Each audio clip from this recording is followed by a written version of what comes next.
Puji nama Tuhan, Bapak Ibu, saudara sekalian.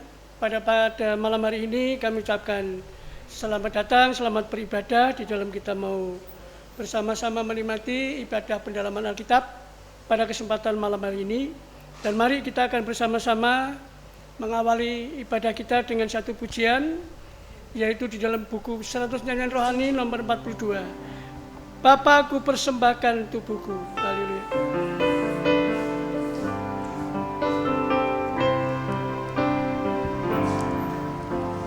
Bapa,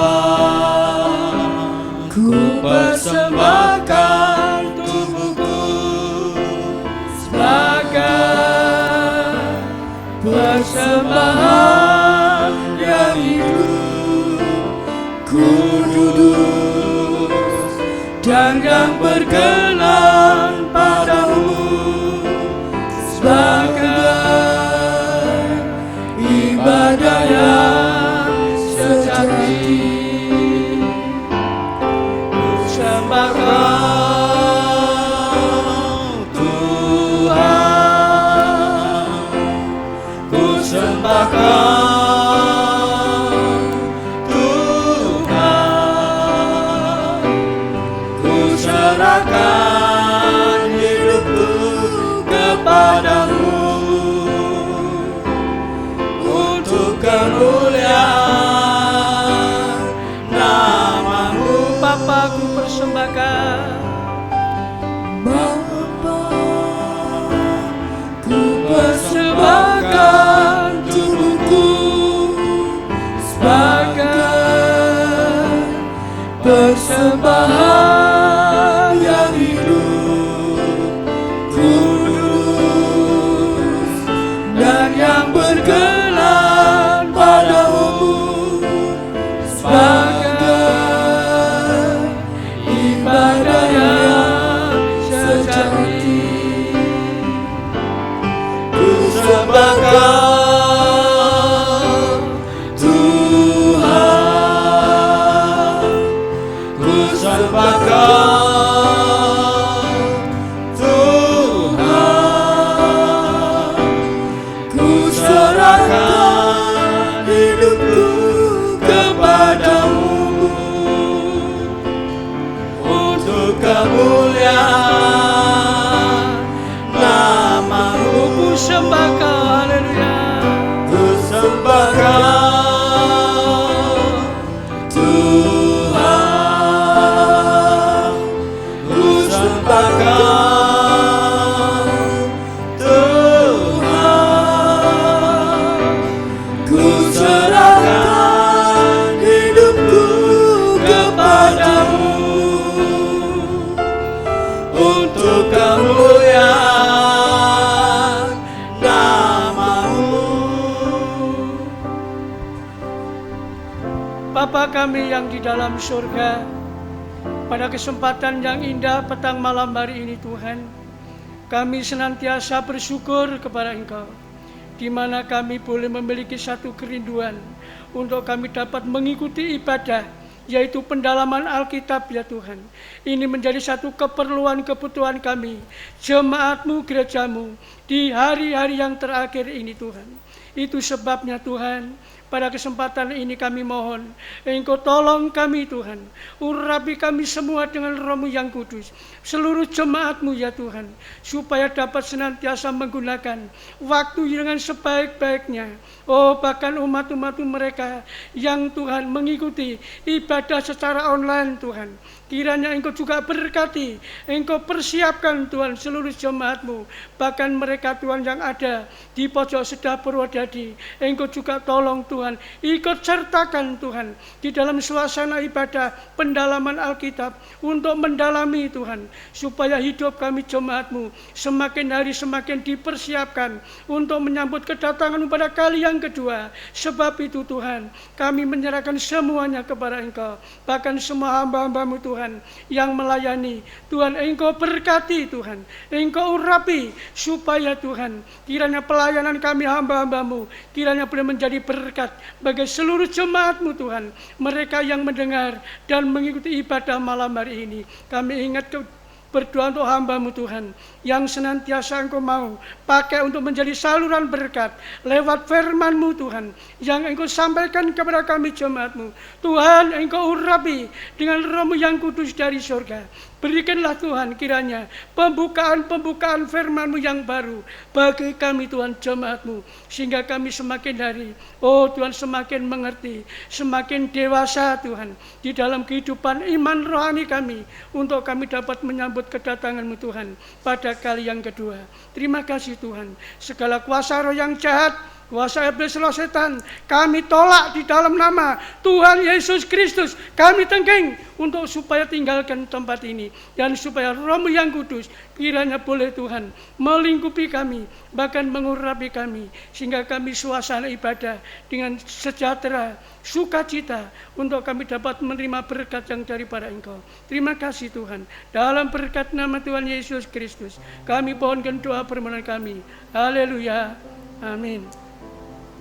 Ya, puji Tuhan, saudara-saudara, mari kita akan senantiasa memuji nama Tuhan, ya, dengan sehati, sejiwa, semulut, supaya kita bisa senantiasa memberitakan, ya, nama Tuhan Yesus Kristus lewat pujian malam hari ini.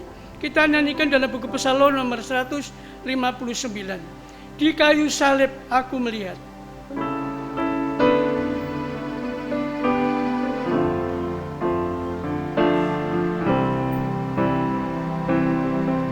Haleluya. Aku datang merana di kaki salib Tuhan.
Oh Tuhan, ampuni hamba.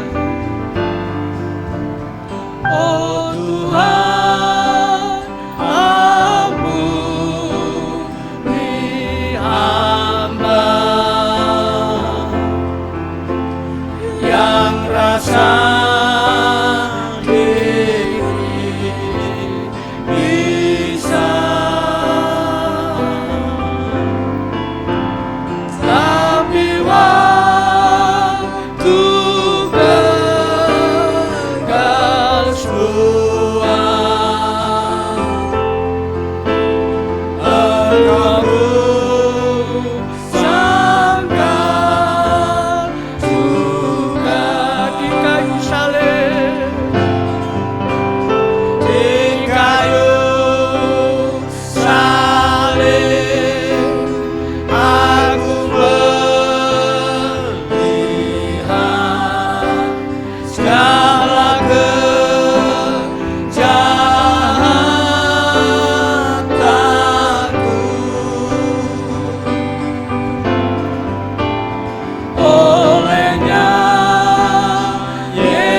saudara-saudara, memang kalau kita hidup manusia ini, ya yang ditandai dengan banyak dosa, kejahatan, kemunafikan, ya kita tidak akan bisa melihat diri kita sendiri. Ya, tetapi kalau kita melihat Yesus yang tersalib di atas gunung Golgota, di sana kita bisa melihat, ya dosa kita, kejahatan kita, sehingga lantas ada pengakuan, yaitu mohon pengampunan. Sehingga Tuhan ingin menyelamatkan kita. Ya, puji Tuhan. Mari kita akan bersama-sama nyanyikan kornya ini beberapa kali. Nanti kita serahkan kepada Bapak Gembala yang akan menyampaikan sabda Tuhan. Di kayu salib aku melihat. Haleluya. Di kayu salib aku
Puji Tuhan, saudara-saudara, selamat petang, selamat bersekutu dalam kasih Tuhan Yesus Kristus. Mari sebelum kita meneruskan pelajaran kita, pendalaman Alkitab di dalam surat Tesalonika, kita tundukkan kepala bersama, kita mohon kemurahan Tuhan. Ya Tuhan, Allah Bapa di dalam surga, Bapa yang Maha Kuasa, Allah yang hidup dan yang benar, yang kami sembah, kami layani, dan kami beribadah kepada Engkau. Setelah oleh kemurahan-Mu, Tuhan telah membuat kami berbalik berpaling dari berhala ilah-ilah yang mati di dunia ini. kami boleh mengenal kepada Engkau Allah yang hidup. Dan Tuhan, kami mau beribadah melayani Tuhan dalam hidup ini untuk menantikan kedatangan-Mu pada kali yang kedua. Sebab itu pada saat ini kami menyerahkan pelayanan ini ke dalam tangan-Mu. Mohon Roh Kudus mengurapi kami di dalam pelayanan ini, terutama dalam pemberitaan firman Tuhan. Kiranya Tuhan hadir sebagai gembala yang baik, yang memperhatikan domba-domba, imam besar yang menaruh belas kasihan kepada umat-umat yang menyeru nama Tuhan. Engkau yang telah menanggung kelemahan kami, bahkan sakit penyakit kami, dan Engkau yang menyempurnakan ibadah kami. Sebab itu Tuhan, Engkau mengambil alih seluruh pelayanan ini. Hamba-Mu ini hanya alat di dalam tangan-Mu, bagai tempayan-tempayan di kana, bejana-bejana yang rapuh. Tapi kami mohon Roh Kudus mengurapi, biarlah nama Tuhan yang dipermuliakan. Kiranya mendapatkan belas kasihan di hadapan Engkau. Buat jemaat-Mu yang mendengar dan mengikuti kebaktian ini, mendapat rahmat kemurahan, dapat mengerti firman, dan dapat menampung kebenaran sabda-Mu, terlebih untuk melakukan di dalam hidupnya. Tuhan, tutup bungkus kami dengan kuasa darah-Mu, dari ujung rambut sampai ujung kaki, sehingga tidak satu celah kuasa roh jahat, roh najis mencuri firman Tuhan. Di dalam nama Yesus kami tengking dan kami tolak. Dan Tuhan, biarlah nama Tuhan dipermuliakan. Segala puji, hormat, syukur bagi Tuhan, dan hamba-Mu ini Tuhan sembunyikan di belakang salib-Mu, di bawah naung sayap kemurahan-Mu. Dalam nama Tuhan Yesus Kristus kami mohon doa kami. Haleluya. Amin. Puji Tuhan, saudara-saudara, petang malam hari ini kita masih akan membahas atau kita merenungkan firman Tuhan di dalam surat Tesalonika pasal 1. Ya, kami minta kesabaran saudara. Memang di dalam kita membaca firman Tuhan, ya tidak perlu terlalu cepat, tetapi kurang teliti. Tetapi malam hari ini kita akan melihat sekali lagi berkat Tuhan lewat firman Tuhan di dalam 1 Tesalonika 1 yang dalam beberapa kesempatan sudah kita sharingkan, kita renungkan, dan ternyata begitu banyak berkat daripadanya.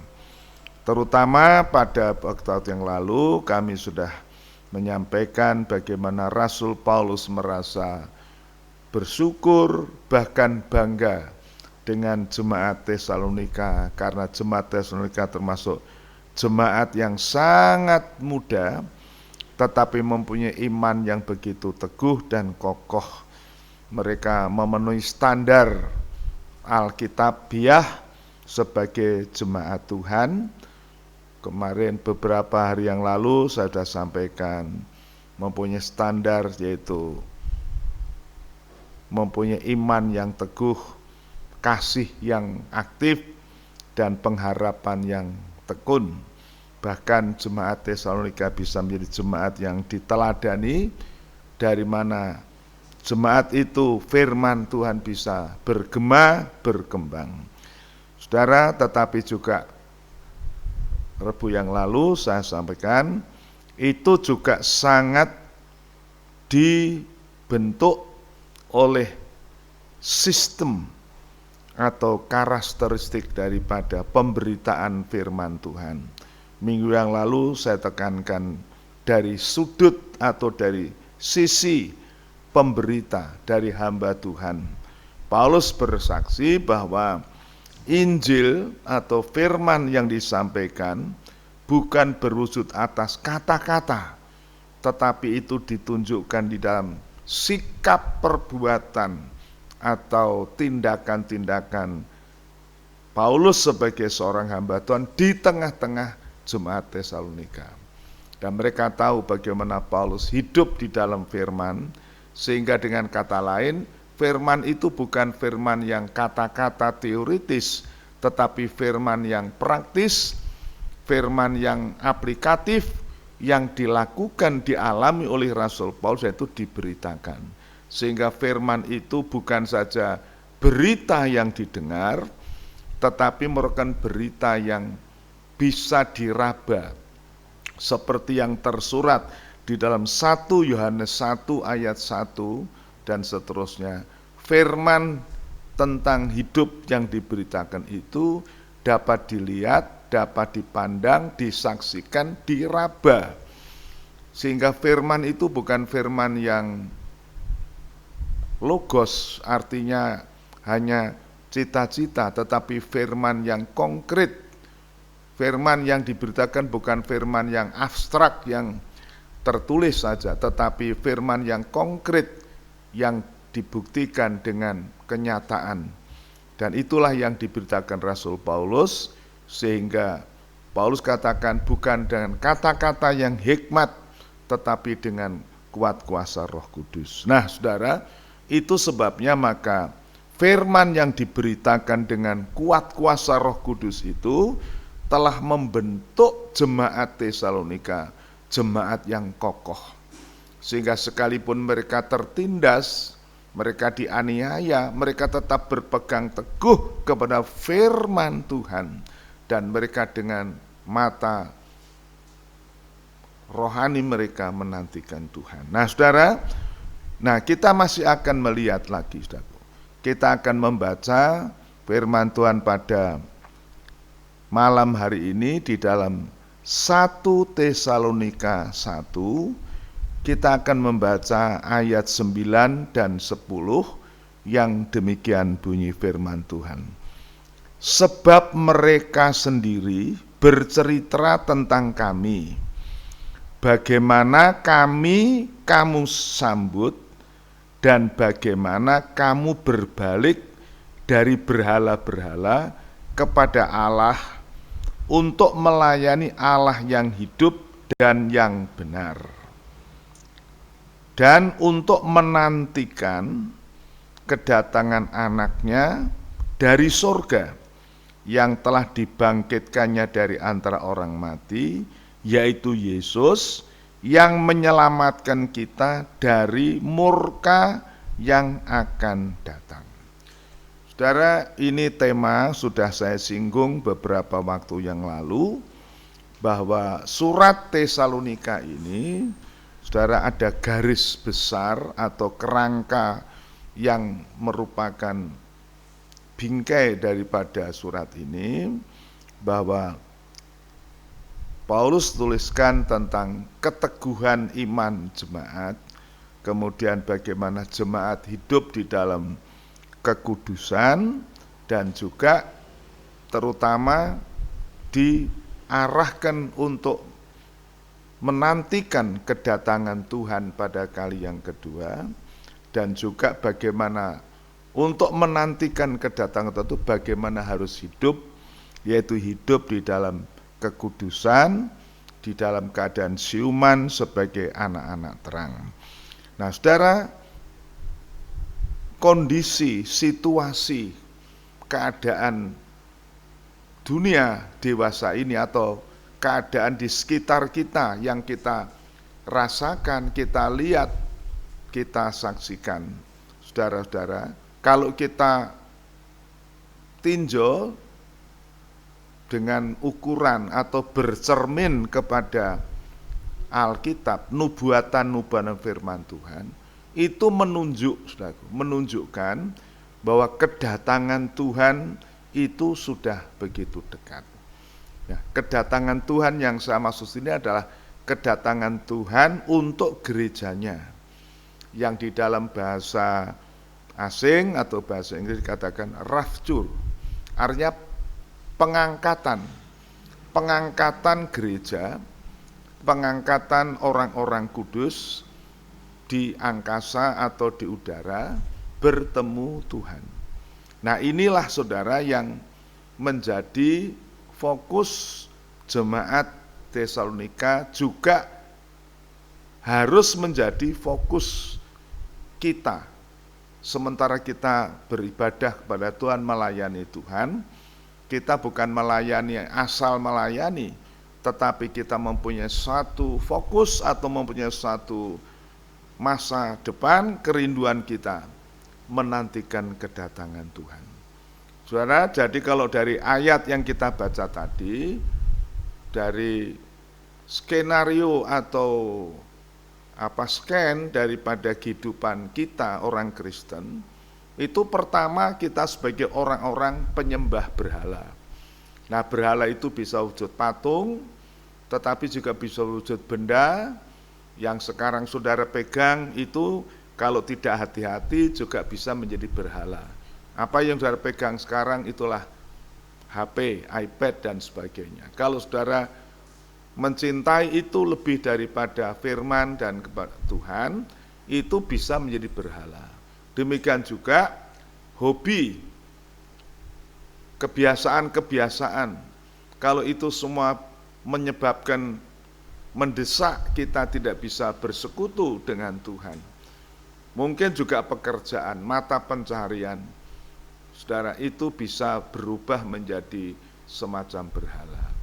Nah, itulah kondisi jemaat Tesalonika sebelumnya. Tetapi oleh pemberitaan Injil, pemberitaan firman yang bukan hanya wujud kata-kata tetapi kuasa, saudaraku, maka firman itu berkuasa untuk mengubah ya mereka dari penyembah berhala berbalik 180 derajat untuk berbalik kepada Tuhan.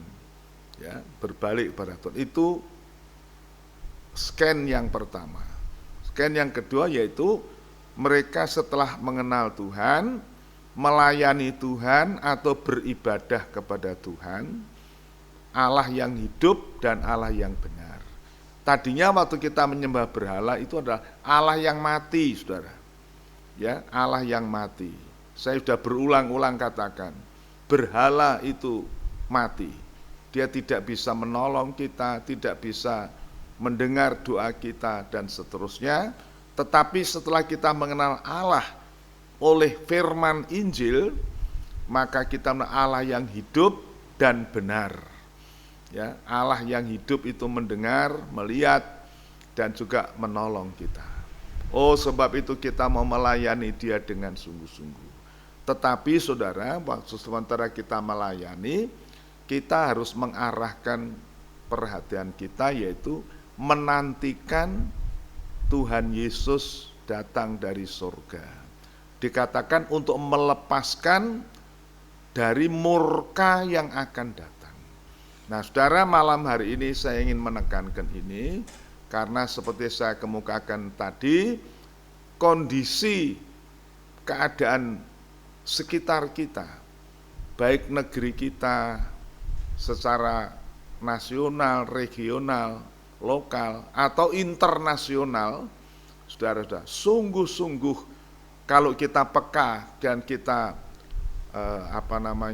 memperhatikan nubuatan-nubuatan dalam firman Tuhan, itu hampir semua tanda-tanda atau identitas ataupun semacam simbol-simbol semua sudah digenapi.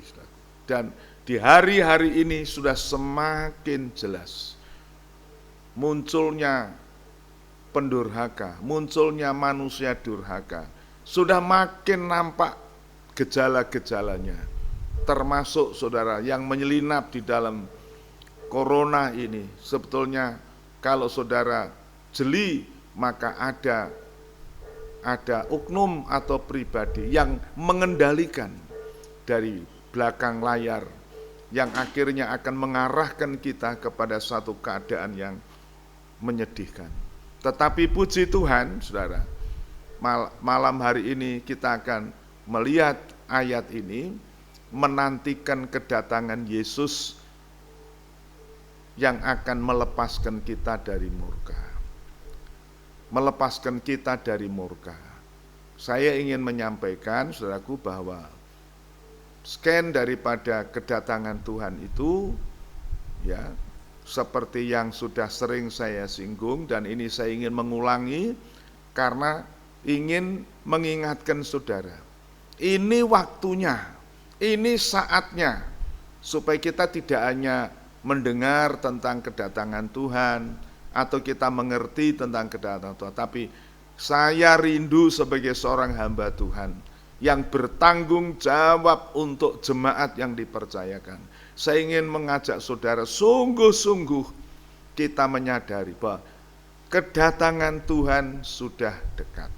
Dan yang saya maksud kedatangan Tuhan bukan kedatangan Dia sebagai Raja untuk mendirikan kerajaan 1000 tahun, tetapi saya ingin saudara menantikan kedatangan Tuhan sebagai mempelai laki-laki surga, yang datang untuk menjemput gerejanya, tanda petik gerejanya yang hidup di dalam kekudusan, hidup di dalam ketaatan firman, hidup dalam berjaga-jaga, menjaga dirinya, tidak dinajiskan, dinodai oleh kenajisan dunia ini. Nah, itu sebabnya saya ingin mengajak saudara saat ini atau malam ini, siapapun saudara, jiwa lama, jiwa baru, mari kita angkat mata hati kita. Kita menengadah, Tuhan hampir datang. Tuhan akan datang. Dan kedatangan itu adalah, yang saya maksud tadi adalah kedatangan Tuhan di udara, bukan kedatangan Tuhan di bumi. Sebab ada 2 tahap, kedatangan Tuhan di udara dan kedatangan di bumi. Ya saudara, kalau kita membaca khotbah akhir zaman yang disampaikan Tuhan Yesus, yang tercatat di dalam Matius 24, Markus 13, Lukas 21, dan seterusnya, saudara, gereja Tuhan menjelang hari-hari terakhir, menjelang itu memang akan mengalami aniaya, mengalami penderitaan. Tetapi itu bukan murka Allah, saudaraku. Itu merupakan satu cara Tuhan menguji kita, supaya iman kita menjadi murni, seperti yang Petrus katakan di dalam 1 Petrus 1 ayat 6 dan 7. Supaya iman kita murni seperti emas murni yang diuji dengan api. Itu lewat penderitaan, aniaya. Dan gereja mula-mula juga sudah mengalami itu, dan di hari yang terakhir mungkin akan terjadi. Tetapi itu bukan murka Allah, saudara.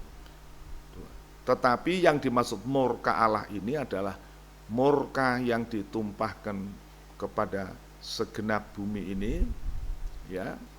Tetapi di situ, di antara itu, Tuhan akan datang. Nah, itu yang dimaksudkan raptur, itu keangkatan atau pengangkatan gereja. Sebelum murka Allah yang ngeri ini akan terjadi. Nah, setelah murka itu, saudaraku, itulah terjadi suatu penganiayaan, siksaan yang luar biasa bagi umat manusia, khususnya bagi gereja Tuhan atau orang-orang yang tertinggal, yang tidak termasuk di dalam raptur. Dia akan tertinggal di bumi, dan itu yang akan mengalami, saudara. Dan itu sangat berat, saudara. Kalau kita membaca di dalam Wahyu dan seterusnya, nanti kita akan membaca. Tetapi puji Tuhan, saudaraku, setelah siksaan besar itu, Tuhan akan datang di bumi sebagai Raja di atas segala. Nah, inilah kedatangan yang tahap kedua itu. Saudara, saya sebagai seorang hamba Tuhan ingin mengajak saudara jemaat Tuhan dan siapapun yang sempat mendengar firman Tuhan ini, kita berusaha, saudaraku, untuk menantikan Tuhan pada kedatangan yang tahap pertama, yaitu raptur itu. Kita menjadi anak-anak Tuhan yang dipersiapkan, diangkat ke udara, bertemu Tuhan. Karena setelah itu nanti akan terjadi murka Allah yang diwujudkan di dalam aniaya yang dilaksanakan oleh antikris. Saudara, puji Tuhan. Begitu saudara kira-kira skenario yang terjadi tentang kedatangan Tuhan. Mari sekarang saya ingin saudara memperhatikan, yaitu yang dimaksud murka Allah itu apa, saudaraku? Ya, murka Allah dalam 1 Tesalonika 1 ayat 10 tadi mengatakan begini. Dan untuk menantikan kedatangan anaknya dari sorga, yang telah dibangkitkannya dari antara orang mati, yaitu Yesus, yang menyelamatkan kita dari murka yang akan datang. Nah, murka yang akan datang yang dimaksud sini bukan penderitaan yang disebutkan dalam Matius 24 itu, sudah permulaan gereja Tuhan dianiaya, gereja Tuhan mengalami penderitaan dan sebagainya, itu memang akan terjadi. Tetapi yang dimaksud murka Allah yang akan datang itu ngeri, saudara, hebat. Tuhan mengatakan kalau tidak dipersingkat waktunya, ya, itu tidak ada seorang pun yang selamat. Itu tertulis di dalam Injil Matius pasal yang ke-24 ayat yang ke-21. Ya, Tuhan mengatakan, berdoa kamu supaya pelarianmu jangan terjadi pada musim dingin atau hari Sabat. Karena pada waktu itu akan terjadi siksaan yang sangat hebat yang belum pernah terjadi dan tidak akan terjadi lagi. Saudara, ini murka Allah. Yang dimaksud itu ada masa antikris. Nah, mari saudara, kita akan membaca di dalam Wahyu pasal 6, Wahyu pasal 6 ayat 15 sampai 17. Itu disebutkan murka Allah di situ, ya. Bukan penderitaan, kelaparan, ketelanjangan, kekurangan, bukan itu, tetapi murka Allah yang dahsyat. Kita akan membaca itu di dalam Wahyu 6 ayat 15 sampai 17. Dan raja-raja di bumi, dan pembesar-pembesar, serta perwira-perwira, dan orang-orang kaya, serta orang-orang berkuasa, dan semua budak, serta orang merdeka, bersembunyi ke dalam gua-gua dan celah-celah batu karang di gunung. Dan mereka berkata kepada gunung-gunung dan kepada batu-batu karang itu, runtuhlah menimpa kami, dan sembunyikanlah kami terhadap Dia yang duduk di atas tahta dan terhadap murka anak domba itu. Murka anak domba. Teruskan. Sebab sudah tiba hari besar murka mereka, dan siapakah yang dapat bertahan? Siapa yang dapat bertahan? Hampir tidak ada. Tuhan Yesus berkata dalam khotbahnya akhir zaman di Matius 24, kalau tidak dipersingkat waktu, tidak ada orang yang, tetapi karena orang yang terpilih, waktunya dipersingkat. Oh, ini kemurahan Tuhan. Ya, jadi maksud dalam 1 Tesalonika 1 ayat 10 ini, yang dimaksud murka akan yang datang, yaitu ini, saudara. Murka Allah yang akan menimpa seluruh bumi. Orang besar, orang kecil, tadi dikatakan, raja-raja, penggawa-penggawa, sampai rakyat jelata, orang merdeka, orang budak, semua mengalami. Dan mereka tidak akan tahan. Mereka lebih baik mati daripada tertimpa murka itu. Mereka akan sembunyi di celah-celah bukit, bahkan minta bukit itu runtuh menimpa mereka. Artinya mereka lebih baik mati ditimpa bencana itu daripada melihat murka Allah. Ini satu gambaran yang sangat dahsyat dan tak tertahankan. Nah, saya menyampaikan ini bahwa kedatangan Tuhan Yesus itu menyelamatkan kita dari murka itu. Kata menyelamatkan itu bukan, kita membaca dalam teks ini bukan akan menyelamatkan, tapi dikatakan yang menyelamatkan kita dari murka yang akan. Ini yang perlu kita pahami, saudara. Bahwa Penyelamatan itu bukan terjadi waktu murka itu terjadi baru Tuhan, tidak. Tetapi dikatakan di sini menantikan anaknya Yesus Kristus yang datang dari surga, yang telah dibangkitkannya dari antara orang mati, yaitu Yesus yang menyelamatkan kita. Ini menunjuk bahwa keselamatan itu sudah Tuhan karuniakan pada kita. Dengan kematian kebangkitan Kristus, kalau kita percaya, kita menerima Dia, itu sudah merupakan suatu jaminan kita diselamatkan dari murka yang akan datang. Nah, kedatangan Yesus itu akan merealisasikan itu. Nah, siapa yang diselamatkan? Yaitu orang yang percaya bahwa Yesus sudah mati dan bangkit. Di luar itu, ya Alkitab mengatakan tidak ada seorang yang bisa sampai kepada Bapa kecuali dengan Yesus. Nah, yang penting di sini, saudaraku, dikatakan hidup kita hidup untuk melayani Tuhan, beribadah kepada Tuhan, supaya waktu Yesus datang, kita didapati sedang berada di dalam pelayanan. Setia dalam tugas-tugas kita yang kecil, itu di dalam Matius 24 ayat yang ke-45 dan seterusnya. Kita menjadi hamba yang setia dan bijaksana, yang didapati tuannya sedang melaksanakan tugas. Dan saya percaya kalau kita didapati sedang melaksanakan tugas, waktu Yesus datang, rapture terjadi, kita terangkat. Nah, setelah gereja terangkat, kita itu diluputkan, tidak mengalami datangnya murka itu. Karena murka itu diarah tujukan kepada semua manusia yang tidak terangkat.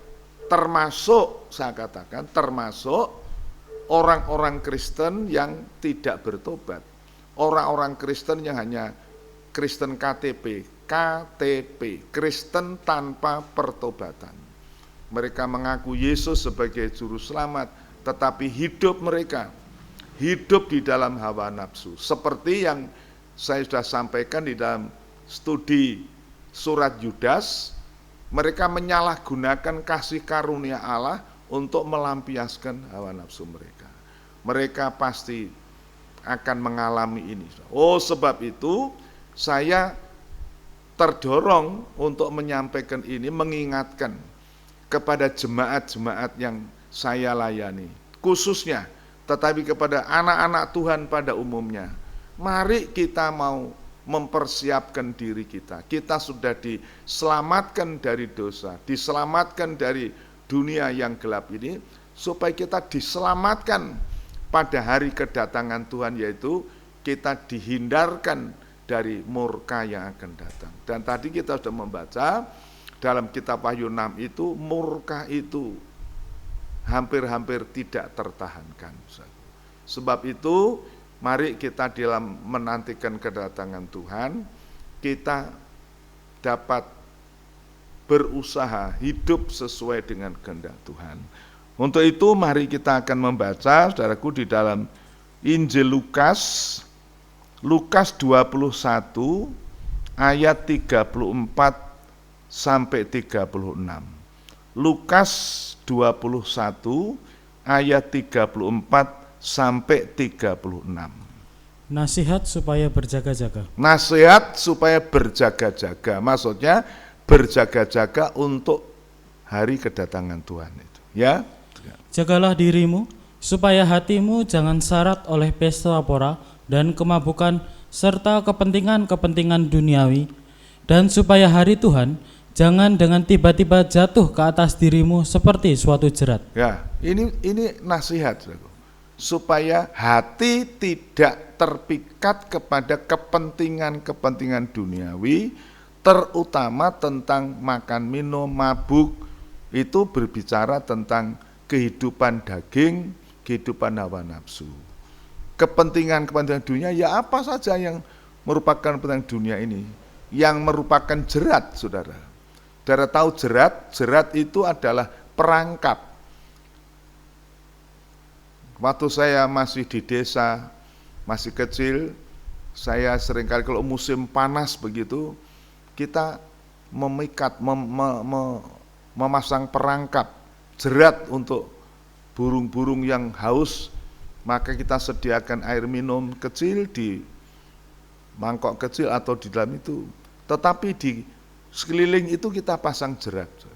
Begitu kakinya menginjak jerat, maka begitu rupa dibuat jerat itu bisa mengikat kaki. Dan dia tidak sempat minum, tidak sempat makan makanan itu. Terjerat, kelebek itu tetap tidak bisa. Nah, saudara, Alkitab menulis, dunia ini sedang memamerkan atau membujuk, menggoda kita dengan berbagai-bagai kemudahan, kemewahan, supaya kita terjerumus di situ. Dan kalau itu jadi jerat, waktu Yesus datang, kita seperti terikat. Ya, terus dibaca ayat berikutnya. Sebab ia akan menimpa semua penduduk bumi ini. Semua akan menimpa penduduk bumi. Itu murka Allah. Allah memakai cara itu untuk menunjukkan murka Allah. Ditujukan kepada orang-orang yang hidup dalam hawa nafsu. Tetapi kita dianjurkan untuk berjaga-jaga, supaya kita tidak masuk kepada orang-orang yang terjerat tadi itu. Ayat 36. Berjaga-jagalah senantiasa sambil berdoa, supaya kamu beroleh kekuatan untuk luput dari semua yang akan terjadi itu, dan supaya kamu tahan berdiri di hadapan Anak Manusia. Ya, apa yang harus kita lakukan? Berdoa, berjaga. Berdoa, berjaga, supaya kita mempunyai kekuatan untuk luput dari semua yang terjadi. Yang akan terjadi apa? Aniaya. Pemerintahan antikristus. Dan kalau saudara jeli memperhatikan, ini peristiwa-peristiwa yang terjadi sekarang merupakan rentetan daripada itu. Saudara, di balik virus corona ini, saudara, ada skenario yang dibuat begitu rupa. Maka dari itu hati-hati, jangan sampai kita terjerat, karena itu nanti akan menimpa seluruh bumi, dan ini sudah terjadi. Yang namanya corona ini menimpa seluruh bumi, saudara. Bumi tropis, bumi subtropis, daerah dingin termasuk Amerika, Eropa, Tiongkok, Asia, termasuk kita di Indonesia, Australia, panca benua, 5 benua, semua terpapar dengan ini. Seluruh bumi, dan itu sudah menimpa. Tetapi kalau kita hidup menurut firman, berdoa, berjaga, dalam Wahyu 3 ayat 10 dikatakan, kita menuruti firman. Hidup menurut firman, walaupun kita itu lemah, kita tidak ada kekuatan, tetapi hati kita menurut firman. Dan Tuhan tahu, saudara, penurutan kita, ketaatan kita Tuhan. Kita memang tidak sempurna, kita masih banyak kelemahan, tapi Tuhan tahu kerinduan kita.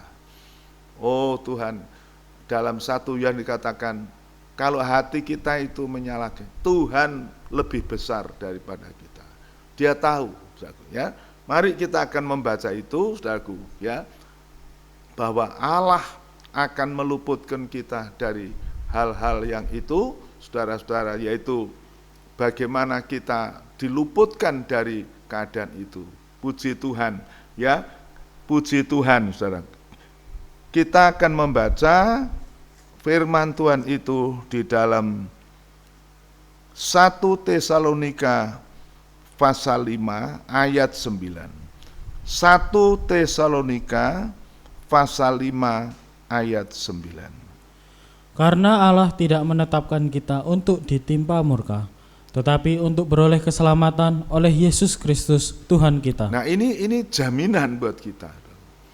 Bahwa murka itu memang akan terjadi, tetapi Tuhan meluputkan kita. Tadi dikatakan Yesus yang telah mati bangkit itu menyelamatkan kita. Artinya kalau kita saat ini hidup menurut firman, kita seperti dalam Wahyu 3 ayat 10 itu, walaupun kita lemah, tidak berdaya melawan itu, tapi kita menuruti firman, Tuhan berjanji akan melindungi kita. dari pencobaan yang akan menimpa seluruh bumi. Dan dalam ayat itu dikatakan, aku datang segera. Ini caranya untuk Tuhan meluputkan kita dari sengsara itu, dia datang segera. Dan tadi dalam Tesalonika 5 ayat, Tuhan itu memanggil kita, memilih kita, bukan untuk ditimpa murka. Ini kan yang mempunyai konsep kerinduan Tuhan sendiri. Tuhan memilih kita. Dalam Efesus 1 dikatakan, telah memilih kita sebelum dunia dijadikan. Ini luar biasa. Kita belum jadi apa-apa, orang tua kita belum terjadi, opa oma kita belum, tapi Tuhan sudah membuat konsep, membuat suatu skenario. Orang yang percaya kepada Yesus yang mati dan dibangkitkan, itu sudah termasuk orang yang dipilih. Sehingga kita menjadi orang-orang pilihan, sehingga dikatakan kita dipanggil, dipilih bukan untuk ditimpa murka, tetapi untuk diselamatkan. Dari apa? Dari murka ini. Wah, ini luar biasa. Sebab itu biarlah kita tetap teguh berpegang kepada kebenaran firman Tuhan ini. Saudara, puji Tuhan, memang kalau kita menyadari kita ini lemah, mudah terpengaruh dan sebagainya, tetapi kalau kita berserah sama Tuhan, Lukas tadi mengatakan berjaga, berdoa. Ini juga berarti bukan kita itu ikut arus saja, tidak. Kita harus mempunyai satu pergumulan, perjuangan, hidup di dalam kekudusan, hidup dalam ketaatan pada firman Tuhan. Ini yang Tuhan kehendaki. Kita mau baca itu, Wahyu 3 ayat 10. Wahyu 3 ayat 10. Karena engkau menuruti firman-Ku untuk tekun menantikan Aku, maka Aku pun akan melindungi engkau dari hari pencobaan yang akan datang atas seluruh dunia untuk mencobai mereka yang diam di bumi. Ini janji Tuhan. Karena engkau menuruti firman, penurutanmu mungkin belum sempurna, karena Tuhan tahu kemampuan kita. Kamu tidak ada kekuatan, tetapi ada kecenderungan menurut. Wah, ini luar biasa. Bab itu kalau saudara dengar firman Tuhan ini, kemurahan Tuhan, dia akan melindungi kita dari kesusahan besar yang akan menimpa seluruh bumi. Dan tadi sudah saya katakan, ini seluruh bumi sudah mengalami. Tetapi Tuhan berjanji, Tuhan. Sebab itu saya itu begitu yakin, saudara. Di saat-saat seperti sekarang ini, mungkin Tuhan sewaktu-waktu bisa datang untuk meluputkan gerejanya, meluputkan jemaatnya dari penderitaan yang lebih besar, lebih hebat, saudara. Ya, jadi kita dilepaskan dari murka yang lebih besar daripada ini. Inilah kemurahan Tuhan. Dan ini Paulus katakan dalam jemaat Tesalonika, kita itu sekarang beribadah melayani Tuhan, beribadah menantikan kedatangan Tuhan. Kita menantikan dia akan datang kembali. Puji Tuhan. Nah, itu kapan terjadi? Saudara? Mari kita baca Filipi 3 ayat yang ke 20 dan 21. Filipi 3 ayat 20. Karena kewargaan kita adalah di dalam surga, dan dari situ juga kita menantikan Tuhan Yesus Kristus sebagai juru selamat, yang akan mengubah tubuh kita yang hina ini, sehingga serupa dengan tubuhnya yang mulia, menurut kuasanya yang dapat menaklukkan segala sesuatu kepada dirinya. Nah, ini dalam jemaat yang lain Filipi, Paulus juga memberitakan, kita itu warga kerajaan surga. Secara nasional, secara manusiawi, kita punya tanah air di kita di Indonesia. Kalau orang Tiongkok ya di Tiongkok. Kita di Indonesia ya di Indonesia tanah. Tetapi secara rohani, secara spiritual, kita ini warga kerajaan surga. Rasul Petrus katakan kita di dunia ini sebagai orang asing, perantau, musafir yang berjalan melewati padang gurun dunia ini. Tapi tanah air kita ada di surga. Ibrani pasal yang ke-11 Paulus katakan kita itu sedang menuju ke kota kota Yerusalem baru. Kita menantikan. Sebab itu Abraham, Ishak, Yakub tidak menganggap bahwa tanah Kanaan perjanjian itu sebagai tanah airnya. Yosua juga mengatakan begitu. Ya. Kalau dia mengatakan bahwa tanah airnya mereka itu, mereka ada kesempatan untuk kembali. Tetapi yang mereka tak nantikan adalah negeri perjanjian Yerusalem baru. Saudara-saudara, jadi di dunia ini kita sebagai pendatang, sebagai perantau, maka kita harus hidup lepas dari hawa nafsu. Jangan mengikuti cara dunia ini, karena kita akan menuju tanah air kita ada di sorga, kewargaan kita di sorga, dan dari situ kita menantikan Yesus akan datang. Untuk apa? Untuk mengubahkan tubuh kita yang fana, tubuh kita yang hina ini diubah menjadi tubuhnya yang mulia, seperti tubuh Kristus. Tubuh yang bisa terangkat, yang tercatat di dalam Kisah Rasul 1 ayat 11 itu, saudara. Dia terangkat naik ke surga tanpa ada sarana, ada mesin dan sebagainya. Nah, itu nanti akan terjadi. Waktu Yesus datang kembali, kita akan terangkat seperti itu. Itu janji firman Tuhan. Saudara, jadi peristiwa kita diluputkan atau dilepaskan dari murka akan datang, itu ada kedatangan Tuhan untuk menjemput kita. Seperti yang lalu saya sudah sampaikan dalam 1 Korintus 15 ayat 50-51 itu, Paulus sampai menyampaikan suatu rahasia. Apa rahasia? Bahwa kita tidak mati semua, kita akan diubahkan. Itu rahasia.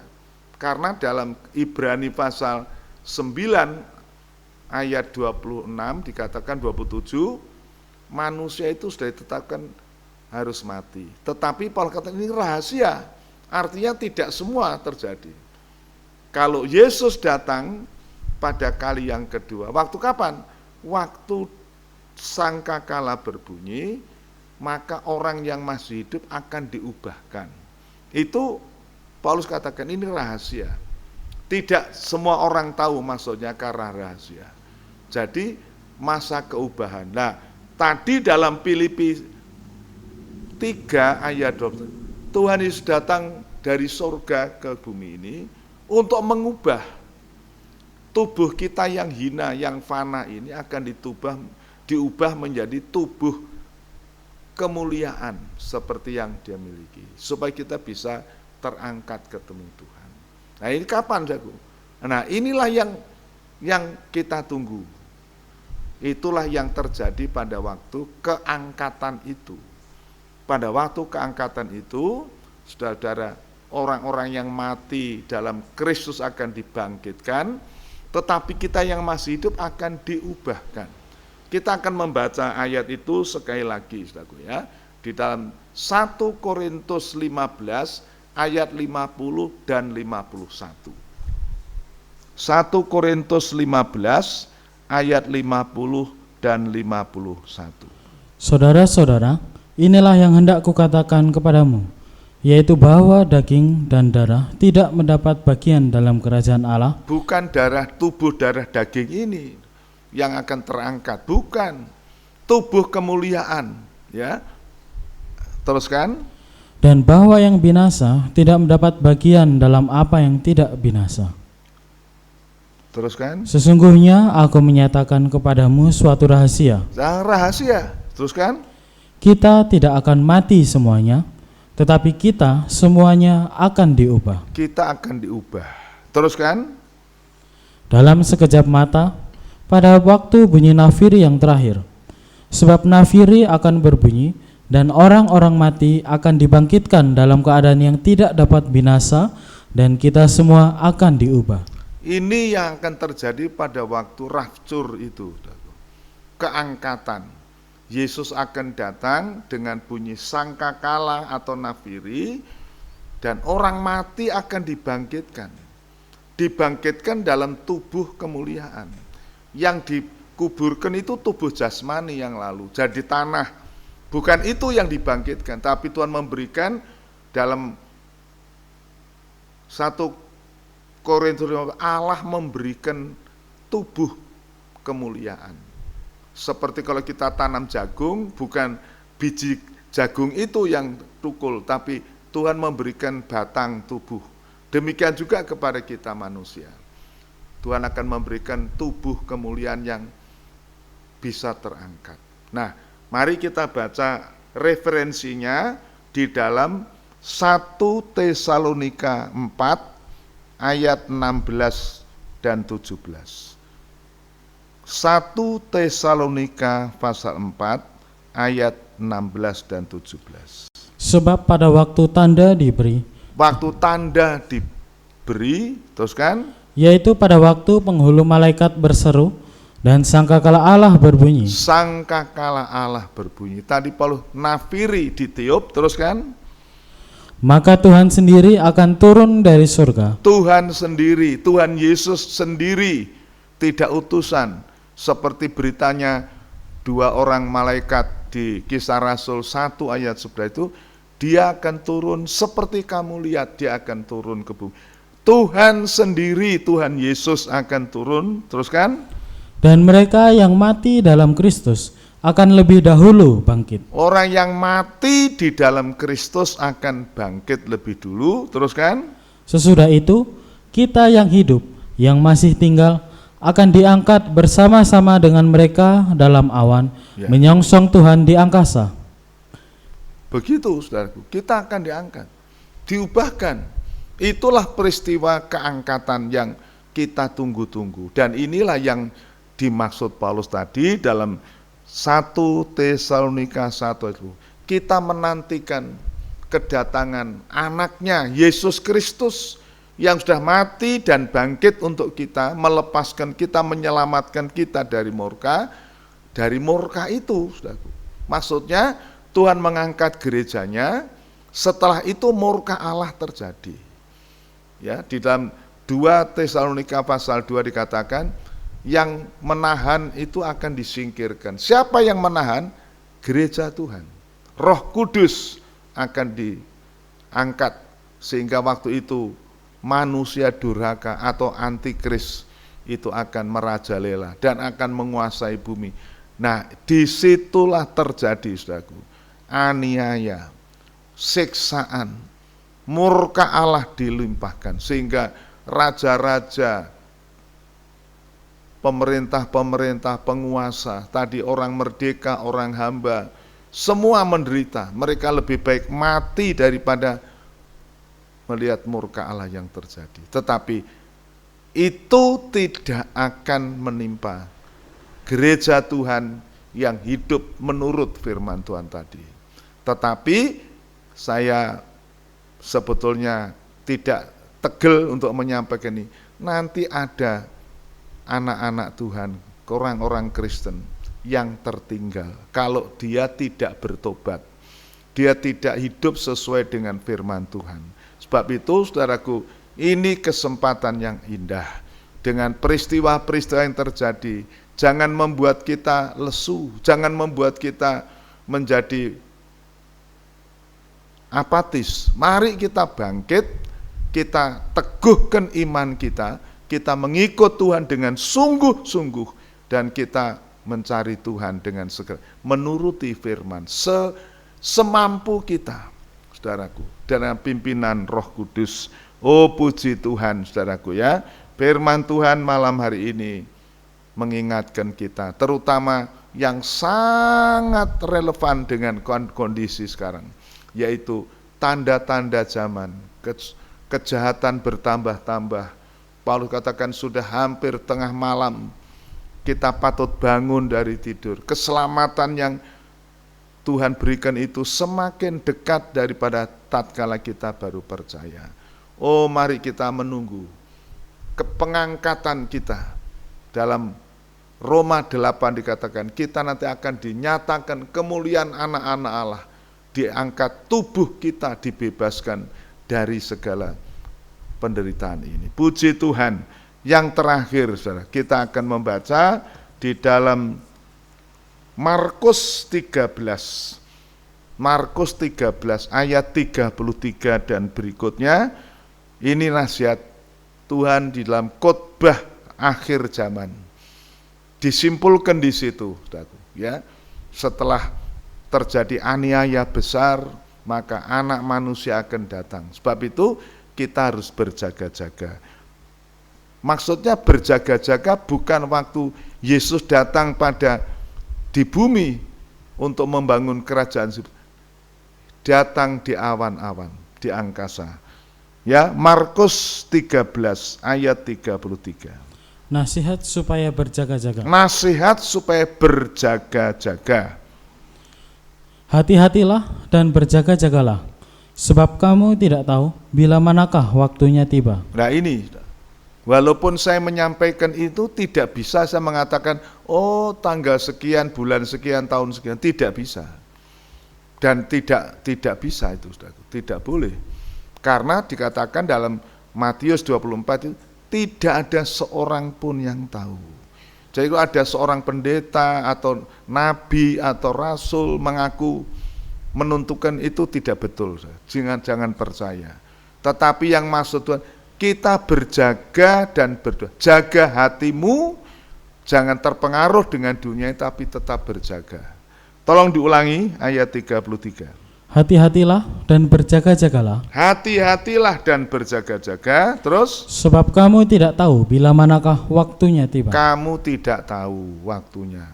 Apa malam, apa fajar, apa dini hari. Terus kan? Dan halnya sama seperti seorang yang berpergian, yang meninggalkan rumahnya dan menyerahkan tanggung jawab kepada hamba-hambanya, masing-masing dengan tugasnya, dan memerintahkan penunggu pintu supaya berjaga-jaga. Kita itu mempunyai tanggung jawab yang dipercayakan. Kecil, besar, tanggung jawab. Dan itu kita harus setia melakukan. Tuhan memberikan tugas, tanggung jawab kepada kita. Di dalam jemaat, tidak ada satu orang yang tidak mempunyai tanggung jawab. Ada yang bertanggung jawab untuk berdoa, bertanggung jawab untuk memberitakan firman, bertanggung jawab untuk perkara-perkara yang mungkin sifatnya teknis dan lain sebagainya. Mari kita setia melakukan itu. Teruskan ayat yang berikutnya. Karena itu berjaga-jagalah. Berjaga-jagalah. Sebab kamu tidak tahu bila manakah tuan rumah itu pulang. Ya, kita kan tidak tahu. Tuhan hanya mau kita berjaga-jaga. Teruskan. Menjelang malam atau tengah malam. Menjelang malam atau tengah malam. Ini kemungkinan-kemungkinan yang terjadi. Cuma disebutkan malam, saudaraku. Malam. Ya, malam itu menunjukkan suatu situasi yang gelap, situasi yang tambah jahat. Ini keadaannya sekarang, ya. Menjelang malam atau tengah malam, terus kan? Atau larut malam. Atau larut malam, jam 1 itu larut malam, terus kan? Atau pagi-pagi buta. Atau pagi-pagi, betul.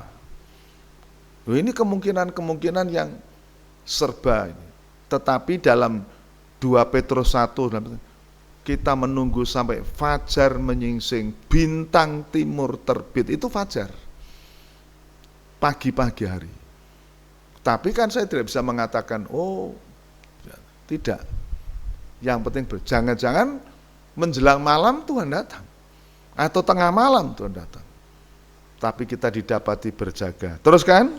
Supaya kalau ia tiba-tiba datang, ayo tiba-tiba datang, terus? Jangan kamu didapatinya sedang tidur. Ya, tidur di dalam dosa, tidur di dalam kelemahan.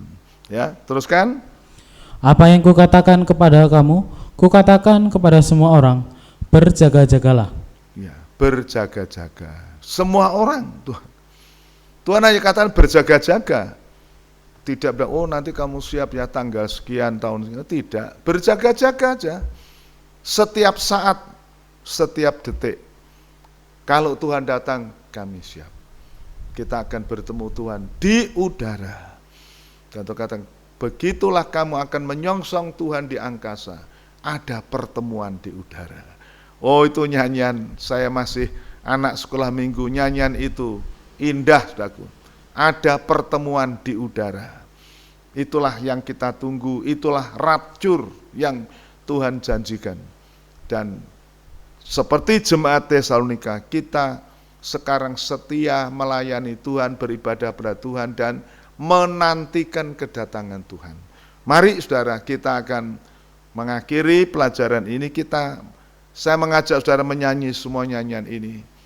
Ada pertemuan di udara. Kita nyanyikan dengan tempo yang agak pelan, dan kita akan berdoa bersama-sama.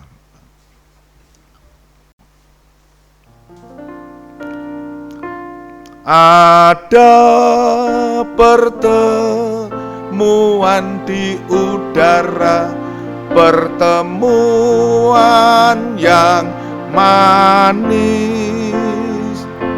Saya rindu bertemu di sana, jauh di udara.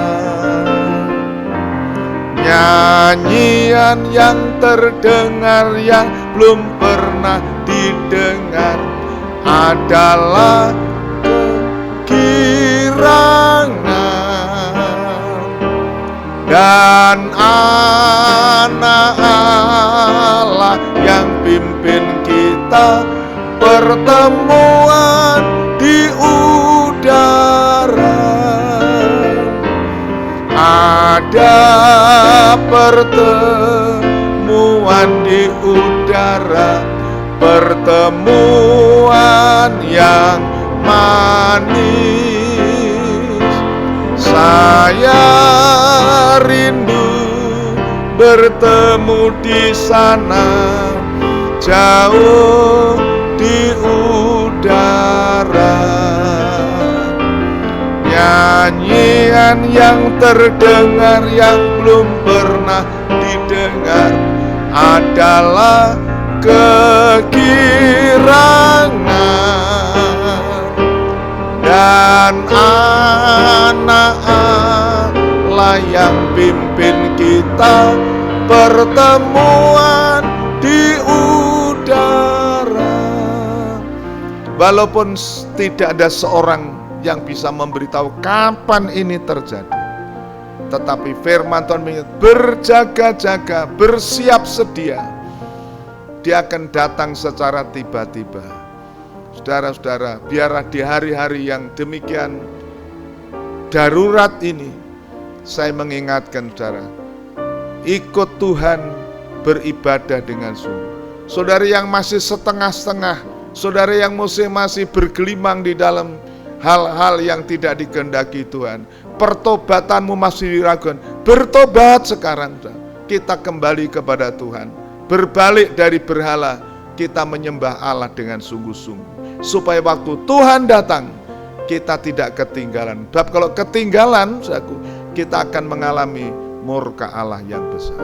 Sebab itu saudara, malam hari ini, mari kita bersama-sama menyanyi, bersama-sama kita akan masuk di dalam doa.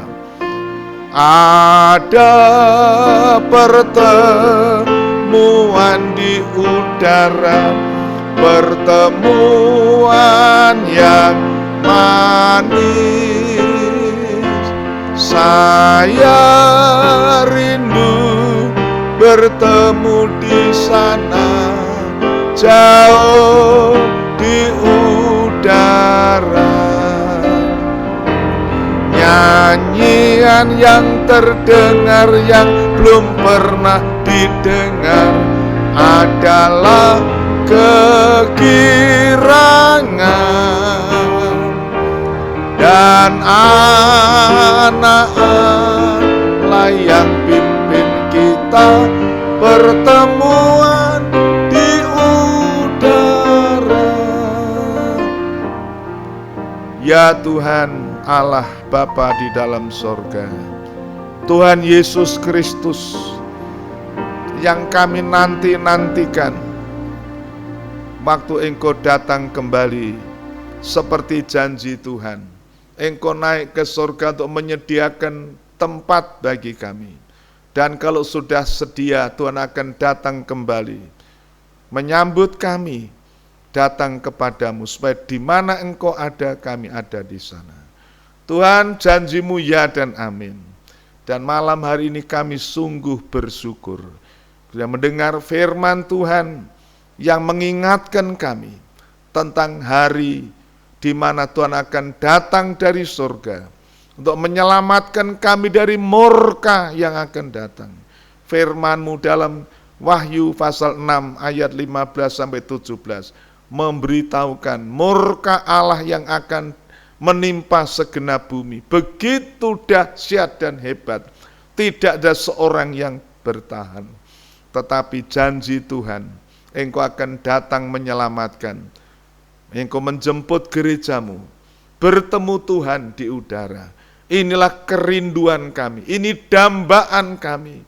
Sebab itu Tuhan, kami bersyukur untuk firman Tuhan.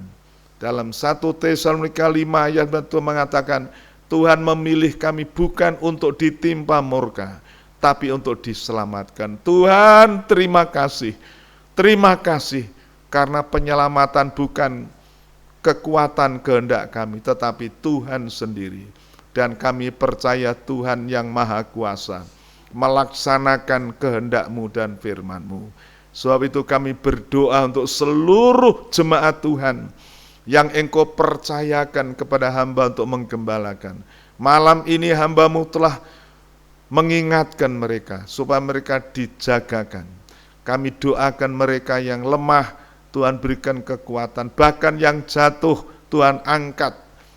Seperti janji Tuhan di dalam Yohanes 10. Tidak seorang pun yang akan terhilang. Tidak seorang pun yang dirampas daripada Engkau. Tapi Tuhan menyelamatkan dengan sempurna. Bapa, terima kasih. Segala puji, hormat, syukur bagi nama-Mu. Adapun hamba-Mu ini hanya berserah sandar kepada Engkau. Hamba-Mu berhenti sampai hari ini, sampai saat ini. Tetapi kami mohon Roh Kudus yang akan berbicara lebih jauh dalam tiap-tiap pribadi yang datang mendengar firman. Kami mohon perlindungan Tuhan di masa-masa pandemik corona ini.